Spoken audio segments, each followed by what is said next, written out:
El golpe está siendo, acostumbran a decir los brasileños. Después del impeachment contra Dilma Rousseff, el caso Lava Jato fue por más y disparó contra el candidato, que a pesar de la unísona campaña mediática que lo responsabilizaba por la corrupción en Brasil, aparecía favorito en las encuestas y podría retornar al Partido de los Trabajadores al poder.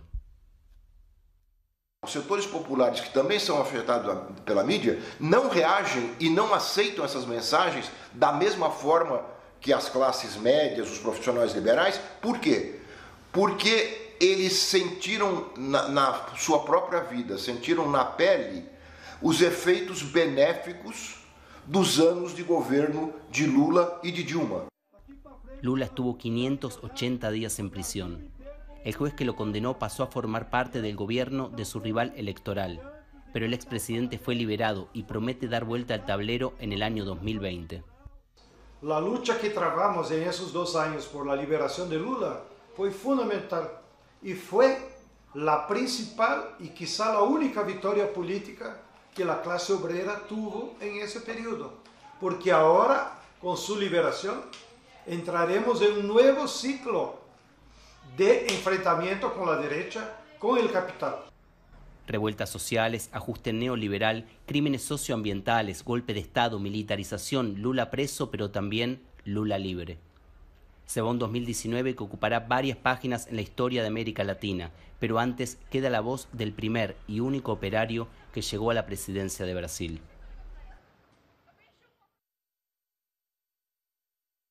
Es un placer estar con usted. Estamos cerrando el año 2019. Para Telesur es muy importante poder hacer esta entrevista con usted y especialmente con usted en libertad.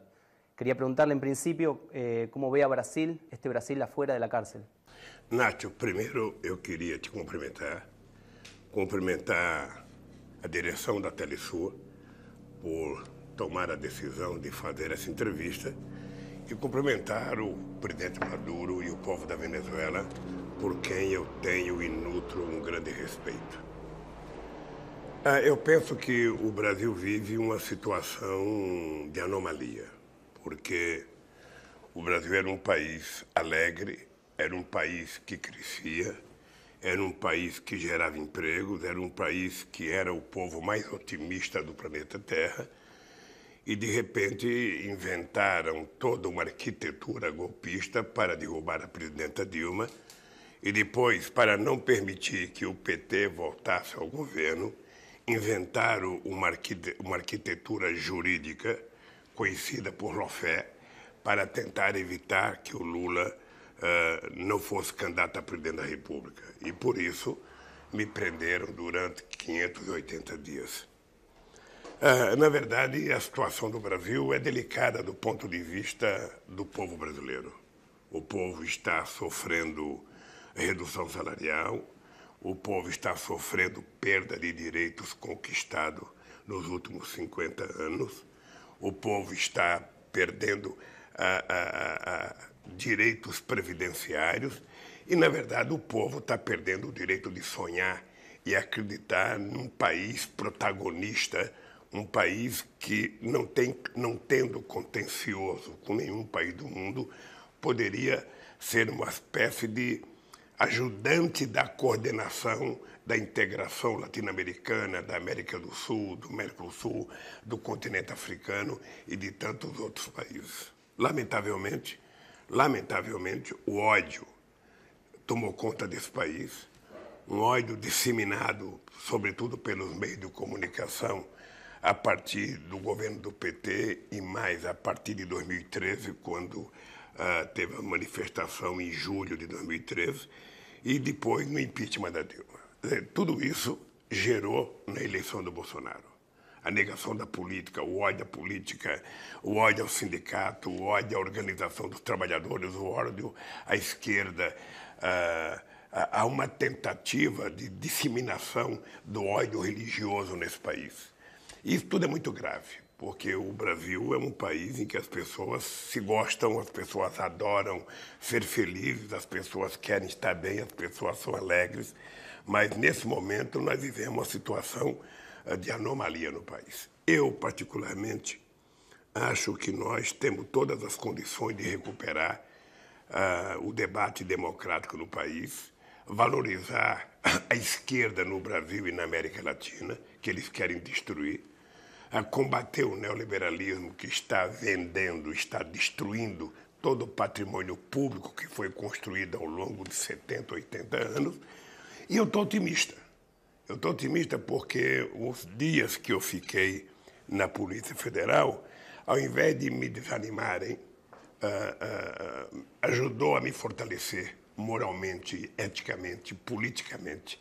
E eu hoje estou com mais vontade de brigar do que eu estava há algum tempo atrás. E vou brigar até restabelecer a democracia no Brasil e restabelecer o papel de coordenação que o Brasil pode fazer junto a outros países da América do Sul. Ou seja, eu tive uma relação extraordinária com todos os países da América Latina. Tive uma relação extraordinária com a Venezuela e fico triste quando eu vejo o Brasil transformar os amigos da América do Sul em inimigos e ficar olhando só para os Estados Unidos. Isso me deixa triste. De forma que nós temos que ter ciência de que a luta pela democracia é uma constante e que nós vamos continuar fazendo essa luta para recuperar o direito de ser feliz nesse país. ¿Cómo hacer eso? ¿Cómo jugar usted ese papel en la resistencia para los sectores de izquierda, para la sociedad brasileña, sabiendo que al mismo tiempo hay un proceso judicial que lo persigue? Veja, eu penso que, aos poucos, o processo judicial vai ficando desacreditado perante a opinião pública. O problema é que no Brasil se contou uma grande mentira e quem conta a primeira mentira é obrigado a passar a vida inteira mentindo para justificar a primeira mentira. Eu fico triste porque o Ministério Público é uma instituição e foi criada para garantir a democracia no país, para garantir a lisura e o comportamento do Estado. E, lamentavelmente, algumas pessoas dentro do Ministério Público resolveram fazer política no Ministério Público e resolveram colocar o PT como inimigo central. Há uma obsessão. Eu, na verdade, virei um sonho de desejo para o Ministério Público, porque eu acho que eles não se conformaram com o sucesso do nosso governo. Ou seja, o fato de nós termos gerado 22 milhões de empregos, o fato do negro ter conquistado mais direito, ter chegado à universidade, o fato dos índios ter conquistado mais direitos, o fato dos pobres terem chegado, sabe, a uma condição de classe média baixa, tudo isso criou uma coisa contra o PT da elite brasileira. E eu, então, resolvi encarar todos esses processos com a maior normalidade e tentar desmascarar cada acusação, porque eles não sabem o que fazer com o Lula em liberdade. A verdade é que eles sabem que eu sou a única pessoa que posso desmascará-los. Eles sabem que eles mentiram a meu respeito. Eles sabem que a acusação é falsa. Eles sabem que o Moro foi mentiroso na minha sentença. Eles sabem que o Ministério Público da Lava Jato foi mentiroso na acusação. Eles sabem que a Polícia Federal foi mentirosa no inquérito. Então, as corporações estão se unindo para tentar evitar serem desmoralizadas. Eu não quero desmoralizar a instituição, porque eu respeito as instituições. Eu quero desmoralizar determinadas pessoas que se utilizam da instituição para fazer política partidária. E isso eu não posso aceitar.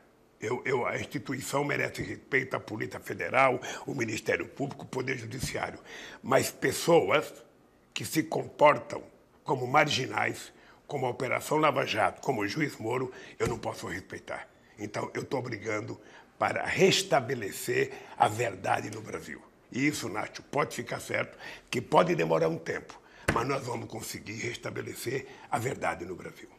Me habló sobre Brasil. Quiero saber cómo ve América Latina. ¿Hay revueltas sociales en Chile, Colômbia, Equador? Bom, eu primeiro vejo com uma certa tristeza o que aconteceu no Equador, depois da saída do nosso companheiro Rafael Correa. Lamento profundamente o que aconteceu na Bolívia.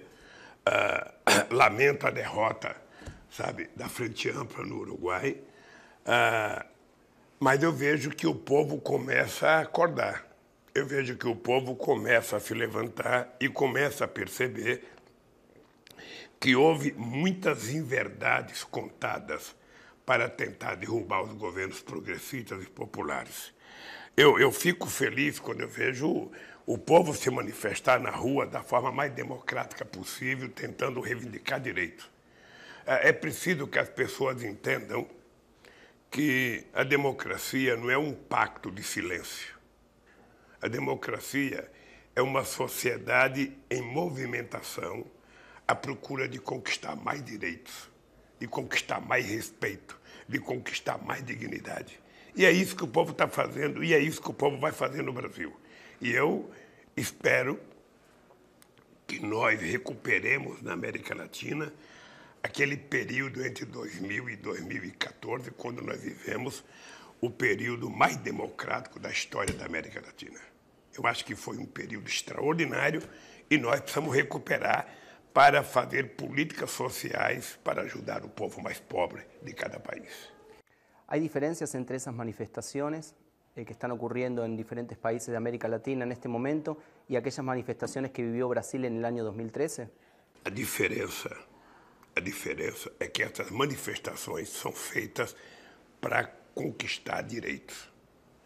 As manifestações de 2013 foram feitas já fazendo parte do golpe contra o PT. Tá? Elas já foram articuladas para garantir o golpe, porque elas não tinham reivindicações específicas. Não tinha reivindicações específicas. O golpe começou, na verdade, as manifestações começaram como parte do golpe, incentivada pela mídia brasileira, incentivada, eu acho que inclusive de fora para dentro. Acho que já teve o braço dos Estados Unidos nas manifestações do Brasil. Eu lembro, Nacho, eu ia visitar a Venezuela e eu não acreditava o que eu via na televisão contra o Chávez. Não acreditava. Eu achava que não era possível a mídia ser tão agressiva contra um presidente como a mídia venezuelana era contra o Chávez. E eu jamais imaginei que isso pudesse acontecer no Brasil. Pois no Brasil aconteceu pior do que na Venezuela. Aconteceu pior. O Chávez teve a competência de criar a Telesur, que é um instrumento de comunicação, que eu até fiquei feliz, porque eu estava na França, as únicas notícias da América Latina que a gente tinha era pela Telesur. E nós, no Brasil, embora tenhamos criado um canal de televisão, nós não conseguimos, sabe, o crescimento que a Telesur conseguiu. Então, a democracia é uma coisa muito séria. É uma coisa muito séria. E eu acho que as acusações que fazem contra a Venezuela, você pode até discordar de uma medida de um governo, de uma posição econômica de um governo. Mas quem resolve os problemas da Venezuela é o povo da Venezuela. É somente o povo que tem o direito de colocar um presidente e de tirar um presidente. Pela via democrática. Não é possível que a gente viva na América Latina um cidadão como o presidente da Assembleia da Venezuela se autoproclamando presidente da República. Se essa moda pega, imagina que não teremos mais garantia democrática em nenhum país. O cidadão que perdeu se autoproclama presidente da República. Aqui no Brasil, em 2014, quando a Dilma ganhou as eleições, os conservadores não aceitaram o resultado, foram para a justiça. Eles criaram o ódio que hoje reina nesse país, ajudado pela mídia. E o nosso papel é desmontar esse ódio e construir uma relação da sociedade em que a gente possa viver, mesmo na diversidade, democraticamente. Sabe? Eu tenho utilizado a frase que contra o ódio, a gente tem que vender o amor. Hay procesos de golpe en Brasil, en este momento estamos viviendo una situación de crisis en Bolivia. Quería saber por qué usted cree que Venezuela, después de tantos intentos y tantos ataques, continúa resistiendo. Já tive a oportunidade, Nacho, de participar e uma grande crise na Venezuela em 2003. Eu lembro que em janeiro de 2003, eu tinha pouco tempo da presidência, quando eu propus criar um grupo de amigos da Venezuela para ajudar a democracia venezuelana. E eu lembro que eu propus Brasil, Argentina, não sei se o Canadá, Estados Unidos e Espanha. Tinha pessoas, o próprio companheiro Fidel Castro não queria que participasse os Estados Unidos e a Espanha. E eu fui dizer para o Fidel que era importante que participasse os Estados Unidos e a Espanha, porque os Estados Unidos era responsável pelo golpe e, portanto, tinha credibilidade da direita na Venezuela. E o Aznar tinha sido o único presidente que tinha reconhecido o governo golpista. Então, os dois tinham a confiança dos conservadores da Venezuela. Então, era importante que ele estivesse para que os conservadores respeitassem o acordo. Participou o Departamento de Estado americano, na época era o general Colin Powell, participou a Fundação Jimmy Carter, sabe? E foi um sucesso. Fizemos um acordo, teve as eleições, sabe? E tudo mostrou que somente a democracia pode resolver o problema, né? Agora, o Brasil, ao invés de ser um país pacificador, foi um país que ficou alimentando o ódio. Sabe, esse não é o papel do Brasil. A Venezuela era um grande parceiro brasileiro. Nós tínhamos uma relação comercial extraordinária. A relação do povo da Venezuela com o povo brasileiro era fantasticamente. Eu tive no Chaves um dos grandes amigos, sabe, que eu construí na vida. Por isso eu respeito o papel do Maduro. O Maduro se sustentou no poder porque o povo da Venezuela garantiu. A maioria garantiu.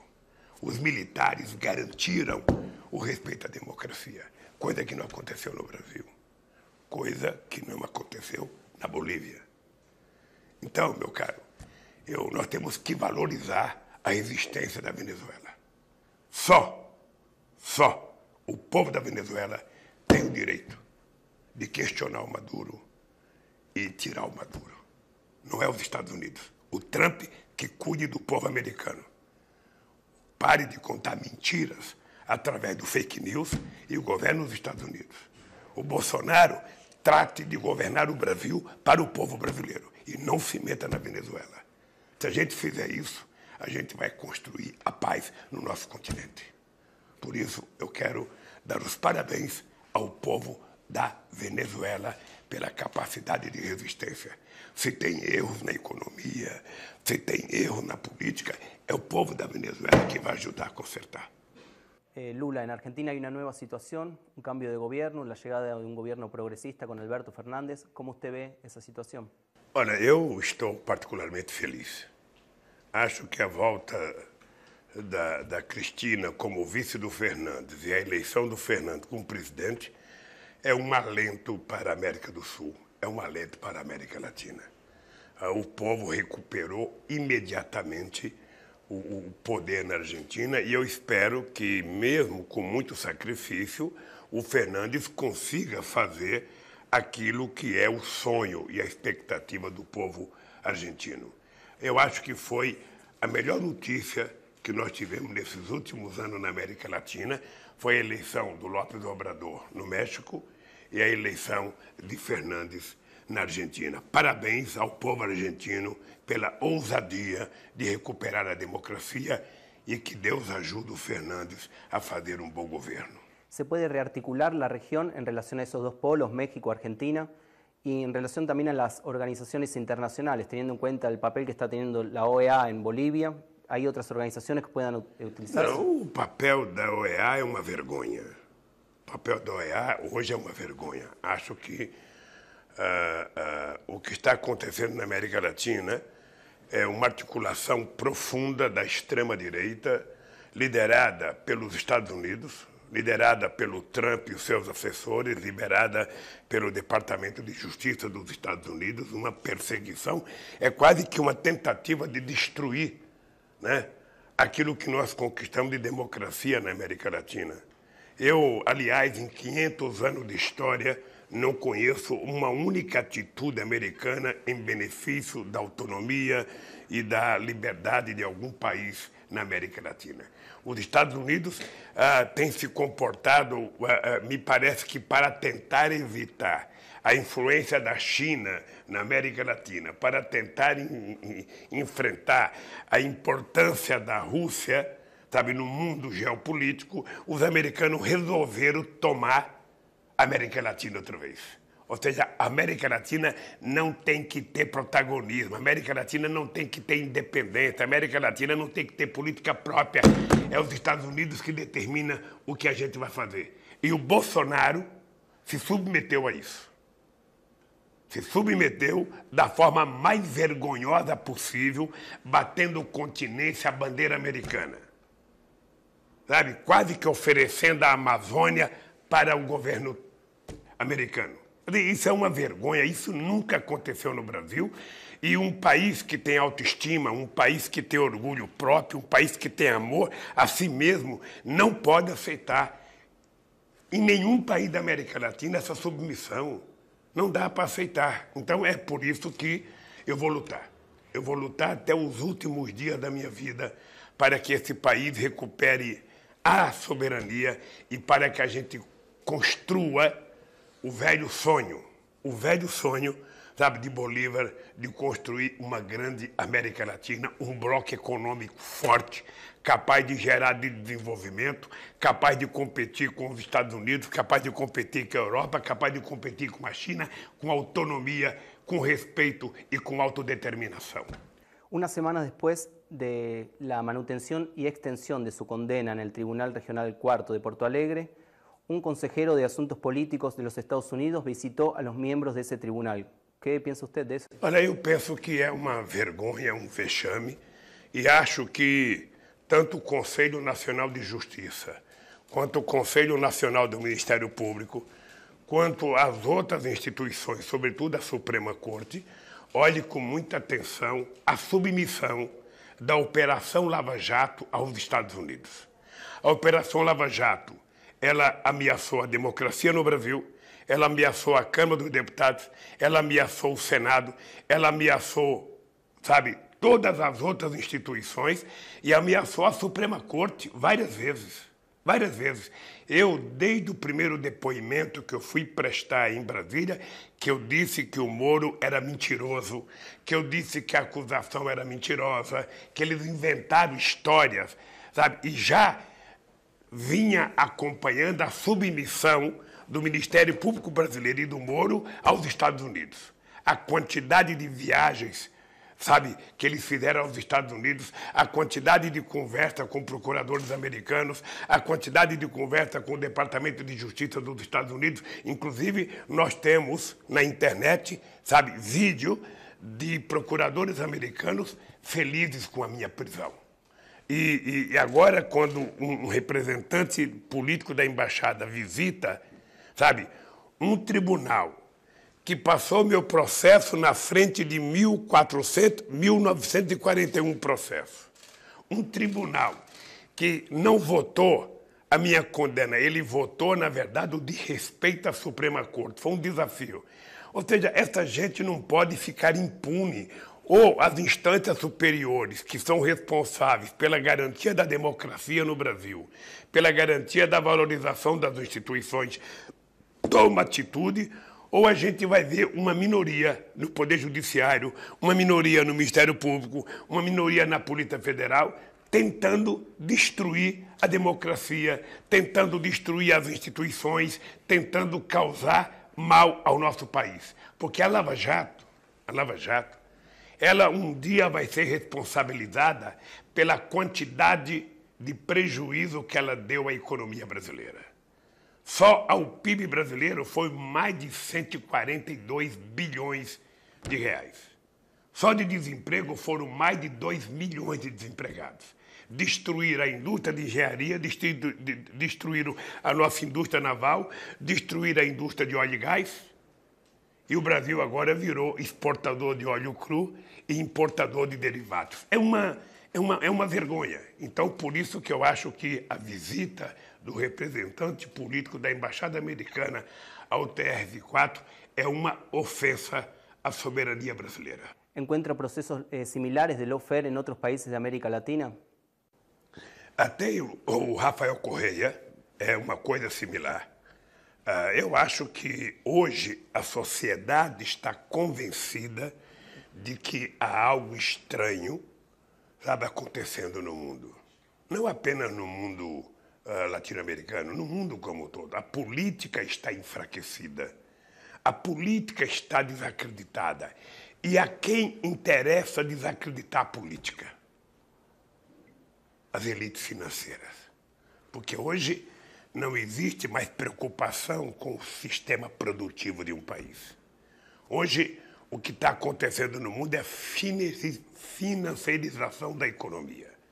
Sabe, são grupos e grupos, centenas e centenas de fundos que você não sabe quem é o dono, você não sabe com quem conversar, que estão especulando. É por isso que no Brasil a Bolsa cresce 110 mil pontos e o desemprego cresce. Sabe, a inflação está baixa porque o povo não tem poder de consumo, porque não há investimento na geração de empregos.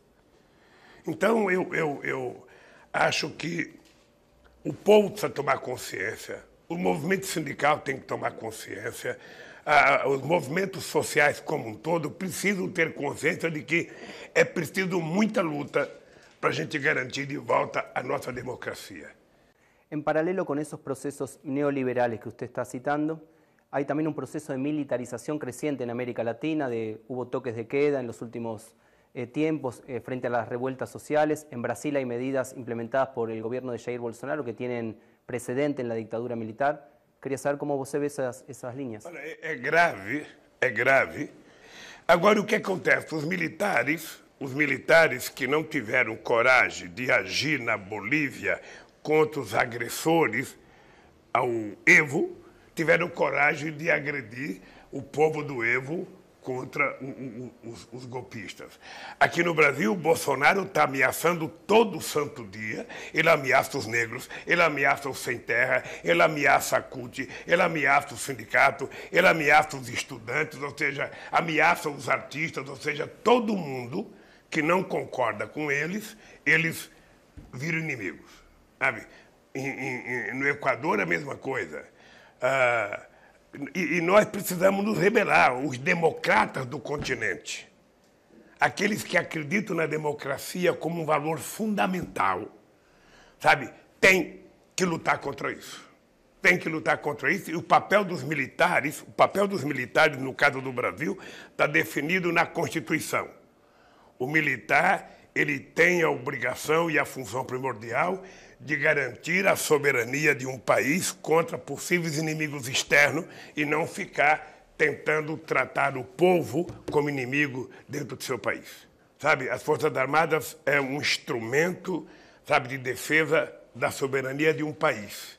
Se algum general quiser ser candidato, ele renuncia ao cargo e vai ser candidato, aí tudo bem. Además de las Fuerzas Armadas, hay un proceso creciente de paramilitarización, por ejemplo, en Colombia, en Brasil, el uso de las milicias. Nós conhecíamos na Colômbia o que eram as milícias e os paramilitares. Aqui no Brasil, a gente não tinha essa experiência. A gente ouvia falar muito no Rio de Janeiro, mas não tinha nada provado. Agora está provado. Agora está provado que tem muitos milicianos no governo Bolsonaro. Agora está provado que o principal miliciano, que é o Queiroz, que é o responsável de muitas coisas de falcatrua na vida da família Bolsonaro, está escondido aqui no Morumbi, no bairro Rico, e ninguém vai atrás. O Ministério Público não vai atrás, a Polícia Federal não vai atrás. Ele não prestou depoimento, ele respondeu por escrito o depoimento dele e está solto. O caso da Marielle, até agora, não foi apurado. Já se sabe quem matou, mas até agora não se sabe quem mandou. Então, meu caro, esta é uma novidade política no país. Um governo ligado aos milicianos. E no Rio de Janeiro, por tudo que a gente vê na imprensa, parece que há um predomínio de ex-militares, tanto do policiais da Polícia Militar, das Forças Armadas, ex-policiais, participando, sabe, dessa política de agressão à sociedade. Porque miliciano é isso, é uma política de agressão à sociedade e aos direitos humanos, ou seja, é fazer justiça com as próprias mãos, coisa que nós não aceitamos.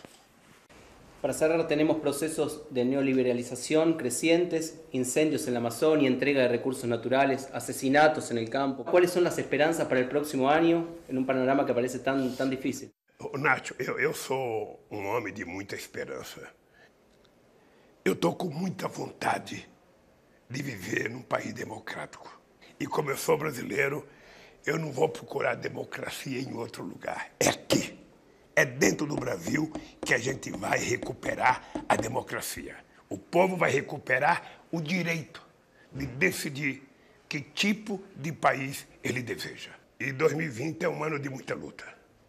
Eu pretendo viajar o Brasil, sabe, o ano que vem, viajar por todos os estados, conversar com o povo, viajar por universidade, fazer debates, ou seja, a soberania nacional é o meu tema predileto. Soberania significa, sabe, você cuidar do país dentro da sua fronteira, significa você cuidar das suas riquezas minerais, significa você cuidar da sua água, significa você cuidar da sua floresta, significa você cuidar da sua educação, significa você cuidar da sua saúde, significa você criar emprego, significa você investir em ciência e tecnologia, sabe?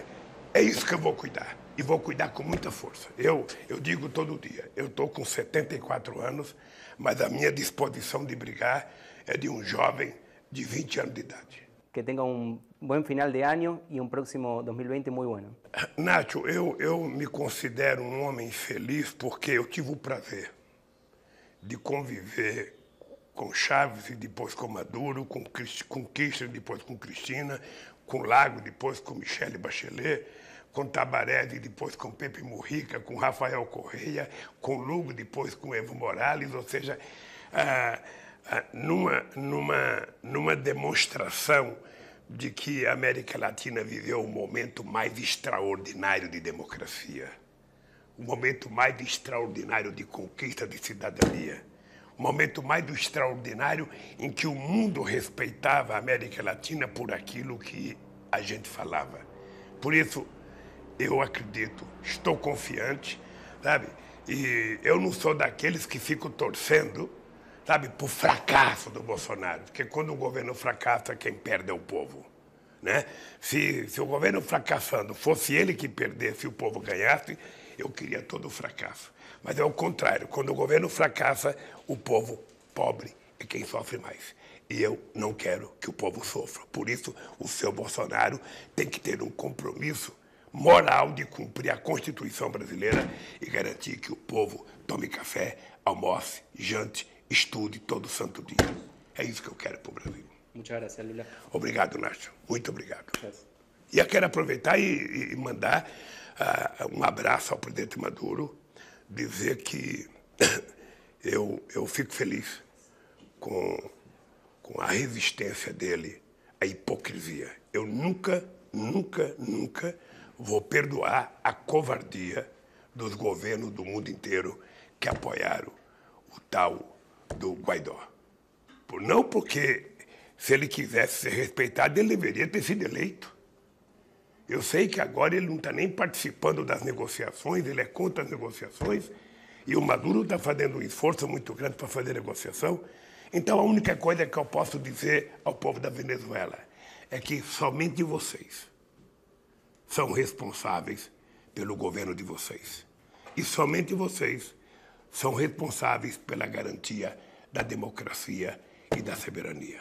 Por isso, cabe a vocês decidirem o que vocês querem para o seu país. Um abraço. Grande.